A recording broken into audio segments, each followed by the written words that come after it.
দর্শক এ নিয়ে আরো জানাতে টঙ্গী থেকে সরাসরি যুক্ত হচ্ছেন সহকর্মী নজরুল ইসলাম। নজরুল, টঙ্গীর পরিস্থিতি এখন কেমন দেখছেন এবং মুসল্লিরা ইজতেমা ময়দান ছাড়তে শুরু করেছে কিনা, কি পরিস্থিতি সেখানকার?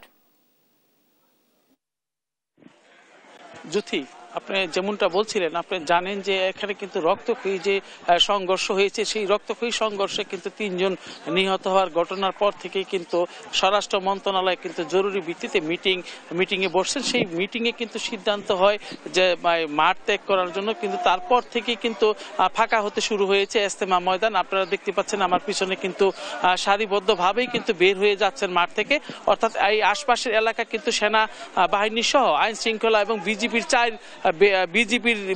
4 প্লাটুন বিজিপি মোতায়েন করা হয়েছে এবং আশপাশের যে এলাকা সম্পূর্ণ কিন্তু আপনার আইন শৃঙ্খলা বাহিনীর যে রয়েছে তারা কিন্তু ঘিরে রেখেছে। অর্থাৎ এখানে একটু আপনার দেখতে পাচ্ছেন যে এখানে কিন্তু মানে শত শত, অর্থাৎ এখানে যে ইজতেমা ময়দান থেকে কিন্তু নির্দিষ্ট সময়ের মধ্যে বের হয়ে যাওয়ার যে নির্দেশনা আসছে, তারপর থেকে কিন্তু মুসল্লিরা কিন্তু এখানে আপনারা দেখছেন যে দল দল বেঁধে কিন্তু এই ইজতেমা ময়দান ত্যাগ করছেন। অর্থাৎ এখানে কিন্তু এই ইজতেমা বিশাল যে প্রাঙ্গণ রয়েছে সেই প্রাঙ্গণ কিন্তু ফাঁকা হতে শুরু হয়েছে এবং মুসল্লিরা কিন্তু সেই সিদ্ধান্ত, অর্থাৎ সরকারের যে সিদ্ধান্ত, সেই সিদ্ধান্তের প্রতি সমর্থন জানিয়েই কিন্তু তারা বের হয়ে যাচ্ছেন এবং তারা কিন্তু এই ইজতেমা ময়দানের আশপাশের যে এলাকাগুলো রয়েছে, অর্থাৎ এখানে মার্কাস আছে একটা, সেই মার্কাস মসজিদ সহ আশপাশের জায়গায় তারা আজকে অবস্থান নেবেন এবং এখান থেকে কিন্তু মাঠ ত্যাগ করতেছেন। ইতিমধ্যেই কিন্তু মাঠের যে আপনার বিভিন্ন জায়গায় কিন্তু আমরা দেখতে পেয়েছি যে আইন শৃঙ্খলা যে বাহিনীর সদস্যরা তারা কিন্তু মাঠের সব জায়গায় অবস্থান করছেন এবং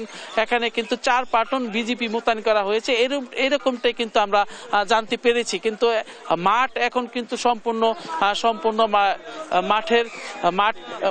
মাঠ কিন্তু আপনার আইন শৃঙ্খলা বাহিনী সহ সেনাবাহিনীর নিয়ন্ত্রণে। আর সেনাবাহিনী আমরা দেখেছি যে গুরুত্বপূর্ণ পয়েন্টগুলোতে যাতে কোনো বিশৃঙ্খলা সৃষ্টি না করতে পারে, এর জন্য কিন্তু সেনা সদস্য এখানে অবস্থান আমরা দেখতে পেয়েছি এবং মাঠের সব জায়গায় কিন্তু আপনার এখন আইন শৃঙ্খলা বাহিনী, র্যাব, পুলিশ এবং সবাই কিন্তু অবস্থান নিয়েছেন। তো আমরা আপনার দেখাতে চাই যে পিছনে কিন্তু যে আপনার শত শত মুসল্লিরা কিন্তু মাঠ মানে নির্দিষ্ট যে সময় দেওয়া হয়েছিল সেই সময়ের মধ্যেই কিন্তু মাঠ ত্যাগ করছেন। অর্থাৎ কিছুক্ষণের মধ্যেই আশা করা যাচ্ছে যে মাঠ ফাঁকা হয়ে যাবে এবং প্রশাসন মাঠ নিয়ন্ত্রণে নিয়ে নেবে, অর্থাৎ সরকার মাঠ নিয়ন্ত্রণে নেবে, এরকমটাই কিন্তু আমরা জানতে পেরেছি। আমি যদি একটু দেখাতে চাই, পিছনে আপনি দেখতে পাচ্ছেন যে এরকম ভাবে কিন্তু গত রাত 3টার ঢুকেছিল মাঠের মধ্যে, এখন কিন্তু মাঠ ফাঁকা হতে শুরু হয়েছে। অর্থাৎ এখন আস্তে আস্তে যতই সময় গড়াচ্ছে ততই কিন্তু মাঠ ফাঁকা হচ্ছে। তো এই ছিল আমার কাছে যদি টঙ্গী ইজতেমা ময়দান থেকে সর্বশেষ। টঙ্গী থেকে যুক্ত ছিলেন আমাদের সহকর্মী নজরুল ইসলাম।